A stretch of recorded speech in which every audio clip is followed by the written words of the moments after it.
ভাই, সবাই বিয়ে করে নিচ্ছে, বাচ্চা বাচ্চা ছেলেমেয়েরাও বিয়ে করে নিচ্ছে। আমরা কি করছি এখানে? নাথিং, আর জাস্ট চিলিং। আমরা চিল করতে করতে বার্ধক্যকালে পৌঁছে গেছি, কিন্তু এখনো আমাদের যৌবনকালের কার্যকলাপ শুরু হয়নি। এবারে যা ভগবানের কৃপায় মনে হচ্ছে, আমরা সারা জীবন সেলাই পিসি হয়েই বাবা মার সাথে কাটাবো। আমি তো মার ভরসায় বসেছিলাম যে একটা না একটা ছেলে দেখে দেবে। কালকে দেখি মা আমাকে এসে বলছে যে ছেলে দেখলে বল, বাবাকে বলি, কথা বলছি বাবার সাথে। আরে আমি তো সব ছেলেই দেখে রাখি, প্রত্যেকটা ছেলে দেখে রাখি, কিন্তু কেউ তো আমাকে দেখে না। আমি তো মার ভরসায় বসেছিলাম, বল। হবে না, হবে না, এবার আমাদেরকেই মাঠে নামতে হবে। সে না মাঠে নেমে গেলাম, কিন্তু বিয়েটা কি করে হবে? আরে দেখ বাবা, বলছি শোন না। হ্যাঁ শুনছি, বল না। শোন, আমাদের যে কটা বিয়ে বাড়ি পড়বে সে কটা একটা বিয়ে বাড়িও অ্যাভয়েড করা উচিত না।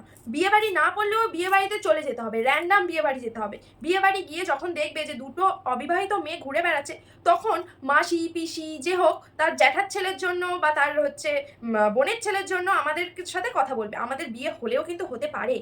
হ্যাঁ হ্যাঁ ঠিক তো। হুজ নোজ কোন রিচ আন্টি তার রিচ সিস্টারের রিচ স্বামীর সাথে আমার বিয়ের কথা বললো। আমি তো রিচ রিচ হয়ে যাবো। বিয়ে বাড়িতেই বিয়ের সুযোগ লুকিয়ে আছে, বড়লোক হয়ে যাব। এই প্ল্যানটার মধ্যে না একটু জোর আছে ব্যাপারটা, বুঝলি? একটু মানে পজিটিভ পজিটিভ ভাইবস পাচ্ছি। একটা ব্যাপার আছে এই প্ল্যানটার মধ্যে, এই প্ল্যানটা ট্রাই করা যেতেই পারে। Yes, I can feel that. যে কোনো বিয়ে বাড়ি নিমন্ত্রণ আসবি, আশেপাশে যা বিয়ে বাড়ি হবে সব খবর আমাকে জানাবি, ওকে? একদম, তুইও আমাকে জানাবি।